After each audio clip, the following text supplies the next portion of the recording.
So you just installed Kali Linux. Now what? In this video, I am going to show you the first 9 things that I do after installing Kali Linux. Let's go ahead and get started with the video.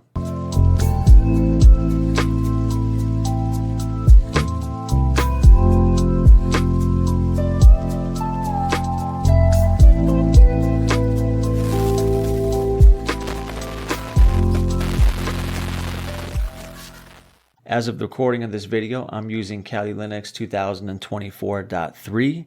However, it is not going to matter if you are using a newer version or an older version of Kali Linux. All of the steps that I'm going to show you in this video will still apply. I want to put emphasis on the fact that I am more or less following a certain order in performing these steps, and it is not until I get to the last 2 steps that I actually utilize an internet connection. In other words, the first 7 steps in this process, not only am I not connected to the internet, but I want to make sure that I am not connected to the internet. You have to keep in mind that until we have made changes, we are still using default credentials. Okay, so first thing that I'm going to do is I'm going to open up my terminal emulator, and you can see that we are user Kali and the host name is also Kali. If I do a what is on hostnamectl, we get back that it is used to control the system hostname.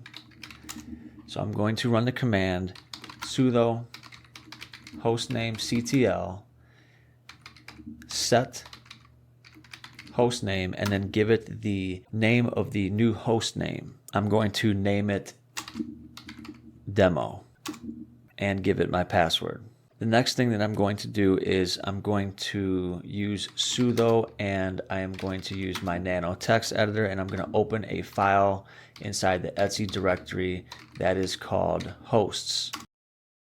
And on this second line, you can see that it still is showing Kali as the host name. So we are going to change that as well to demo. And I will do Control X, Y, and hit enter. Now we will exit from this instance of the terminal emulator, and we're going to open up a new shell. And you can see that it now says demo.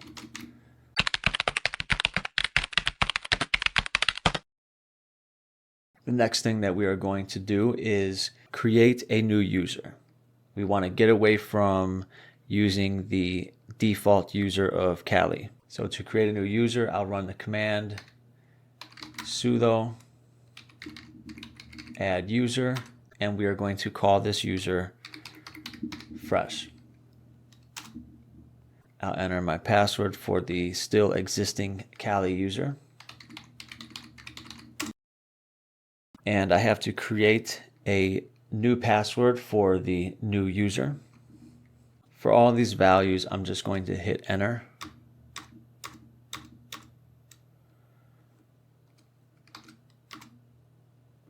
Okay, so now if I cat out the ecdsa password file and grep for fresh, I should have an entry, and we do. Also, because I chose to use the adduser command as opposed to user add, there should also be a home directory for the user fresh. So if I do ls on the home directory, we do see that there is a home directory that has been created for the user fresh. Also worth mentioning is that default Kali Linux uses the ssh shell or the ssh shell, depending on how you pronounce that. But when I created this new user, it gave it a bash shell. So you can see for the default Kali user, we have the ssh shell or the ssh shell. But for my new user of fresh, we have a bash shell. And I do prefer to use a bash shell, as it is the most commonly used shell.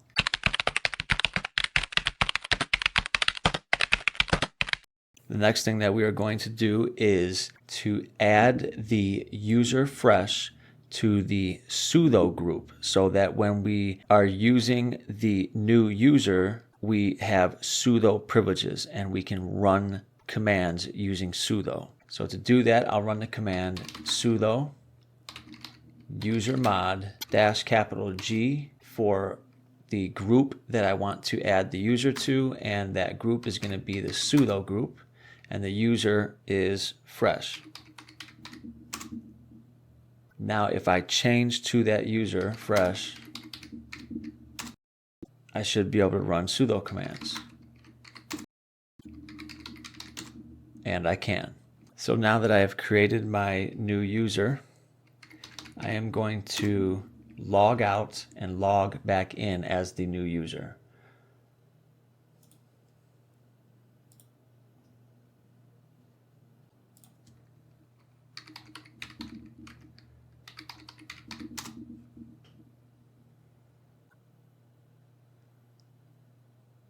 If I open up a terminal emulator again and increase the size of the font and maximize the window pane, you can see that we are now logged in as the user fresh. So now that we have created a new user, a new password for the new user, and we have changed the host name, we are going to lock the default Kali user so that it cannot be used and nobody can log in using the Kali user or the default creds of the Kali user. So to lock the user, I will run the command sudo usermod and do a -L to lock, and we're going to lock the Kali user.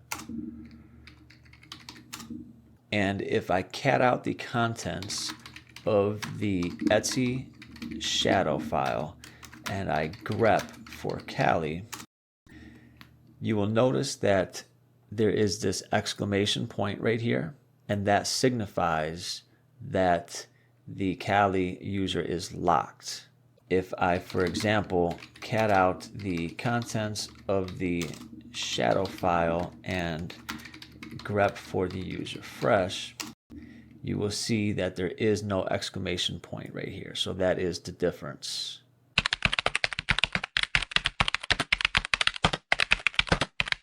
Okay, so the next thing that we are going to do is generate an SSH key pair for our new user. We will use this key pair to log in to servers and remotely connect to other machines using the SSH protocol. So to create an SSH key pair, I will use the command ssh-keygen.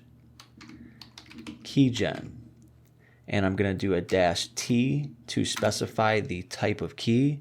The type of key that I want to create is going to be an ecdsa key pair. And I'm going to do a -B to specify the number of bits in the key to create. And I'm going to do the highest amount of bits that it will allow me to create for this particular key pair, which is going to be 521. And hit enter. I will save the key to the default location, and as you can see, that is going to be inside of a directory that is about to be created that is called .ssh. And I'm going to just hit enter for no passphrase, which is something that is typically done, and enter again, and we get a random art image that has been generated. Now if I do ls on the .ssh directory, we see that it not only exists, but we have two files inside of it. The file on the left is the private key that you never share with anybody and it remains on your system. And then on the right is your public key, and this is the part of the key pair that you would typically send over to another machine or a server that you intend to log into using the SSH protocol. And we can actually verify that everything is working properly, and we can do that by using SSH to log into our own system. And I can do that by running SSH on the local host. And we get back a message, are you sure you want to continue connecting? We do, so we will type yes. And we have to provide it with the password for our user on the system. And we have now logged in locally on our system using SSH. So that's just a neat way of verifying that this works even on your own system.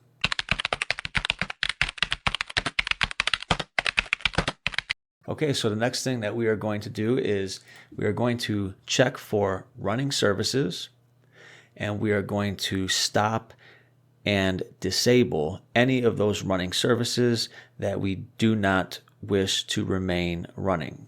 So the first thing that I do is I run the command service status all, and that will basically print out to the screen all of the main services and let me know if they are running or not. So if there's a minus sign next to it, that's going to tell me that the service is not running. And if there's a plus sign next to it, that will tell me that the service is running. So for example, Bluetooth is not running. And if I'm not going to use Bluetooth, then I don't want it running. So if we scroll down, we see that SSH is running. That should be no surprise, as we just used SSH to connect to ourselves on our local host. But typically, I will not have SSH running unless I am intending on using it. And the reason why is simple. It reduces the attack surface, and this goes for any other services that may be running that I have no intentions on using. I run the command sudo service ssh stop. That stops SSH. Now, if I rerun the status command, we see that it is no longer running, but we still see over here on the right that it is enabled. So basically what that means is if I were to shut down the system and restart it, when the system started back up, it would once again be running. So what I want to do is not only stop it, but I want to disable this so that when I reboot, it does not start back up running. And then when I actually need to use SSH, then I will start it, but only when I need to use it. So to disable it so it does not start back up on reboot, I'm going to run a slightly different command, and that is going to be sudo systemctl disable SSH. Now if I run sudo service SSH status, we see not only is it inactive, but over here on the right, it is disabled. So now if I were to shut down the system and restart it, SSH will not start back up. I will repeat that process for any additional services that I do not want running and I do not want restarting upon reboot.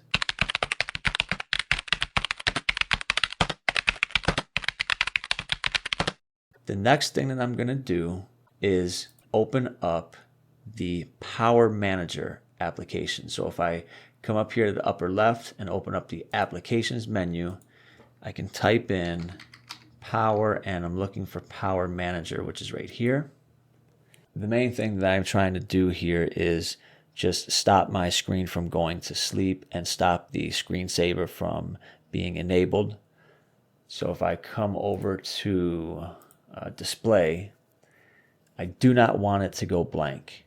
So I'm going to change it from 10 minutes to never. I do not want it to go to sleep, so I will change that from 10 minutes to never. And I do not want it to switch off, so I will likewise change that to never. Inside of security, I do not want the session to be locked, so I'll change that to never. And I will disable lock screen when system is going to sleep. And that is going to be it.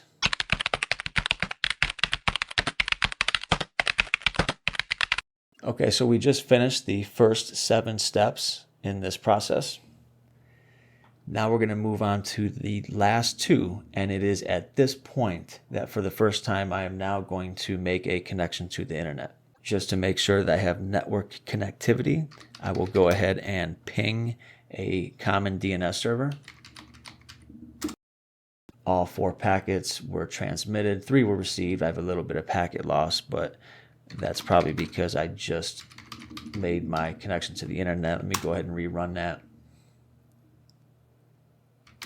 What I'm going to do first is I am going to update my repositories, and I do that by running the command sudo apt update.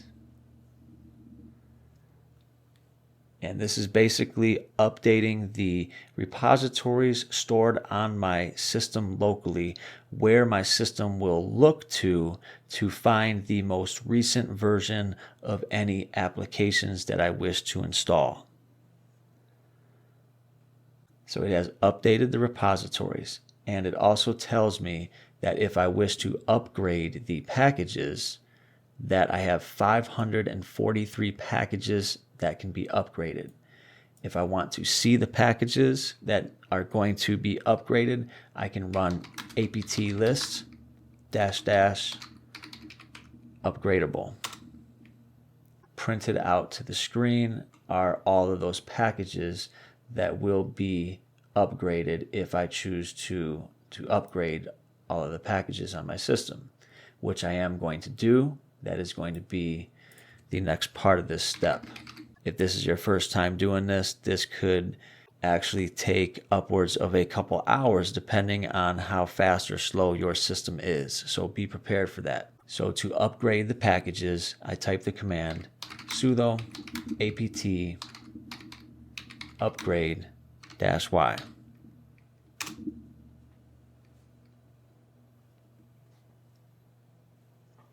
Okay, so the upgrade of the packages has completed, and this took a few hours for this to finish. So through the power of editing, we are back. I can actually back scroll all the way up to the top.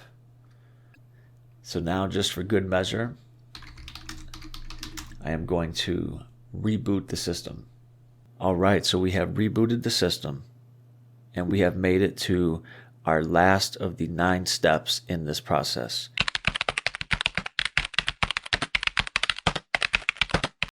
I'm going to go up to the Applications menu and open that up.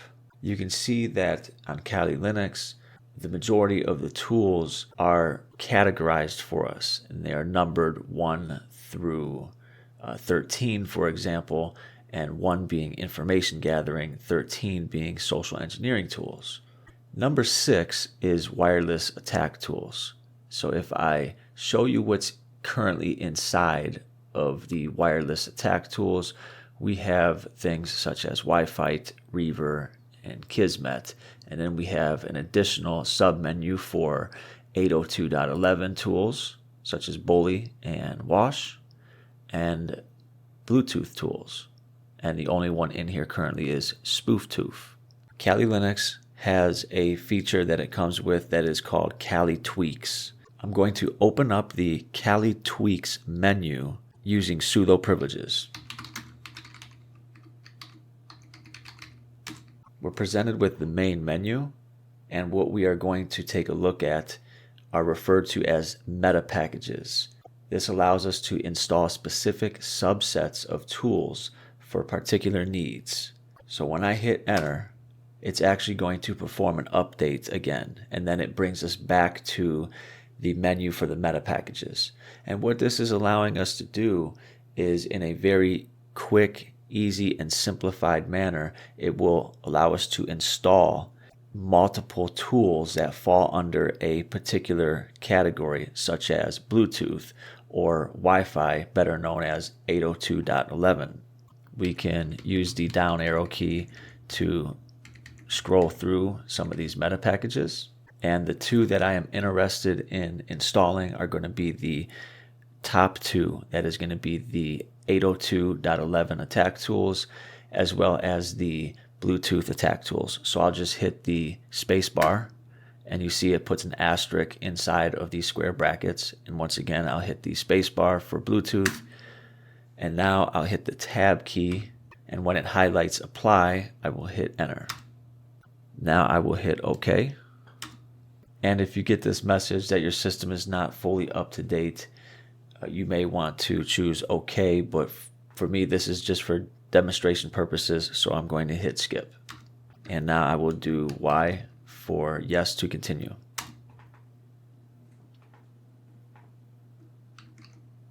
Okay, so the installation of the Metapackages has completed. If I scroll back up to the top, to briefly recap, we ran sudo cali tweaks. It updated the repositories, and then we installed two Metapackages. One was Kali Tools 802.11, the other Kali Tools Bluetooth. And as you can see, there were many packages that were installed for us. So this made this whole process very simple, and it looks like some certificates were generated here using OpenSSL. Yeah, so down here at the bottom, we press enter to continue. Takes us back to the main menu, and that is going to be it for the Metapackages. So I will tab over to quit.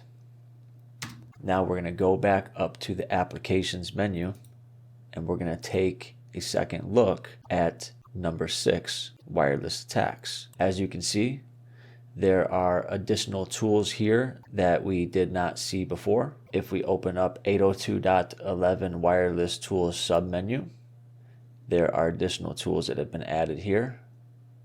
If you remember, there was only one tool for Bluetooth tools, that was SpoofTooth. Now you can see there are several other tools that have been added. And we have an additional sub-menu here called Other Wireless Tools. The point is there are numerous tools that have been added that were not here before, and instead of having to go out and find and install each of those manually, we were able to install all of them by making use of a very cool feature inside of Kali Tweaks that allows us to install Metapackages. If you made it to this point in the video, thank you so much for watching. And if you have not done so already, please subscribe to the channel, like the videos, post a comment, and as always, stay fresh.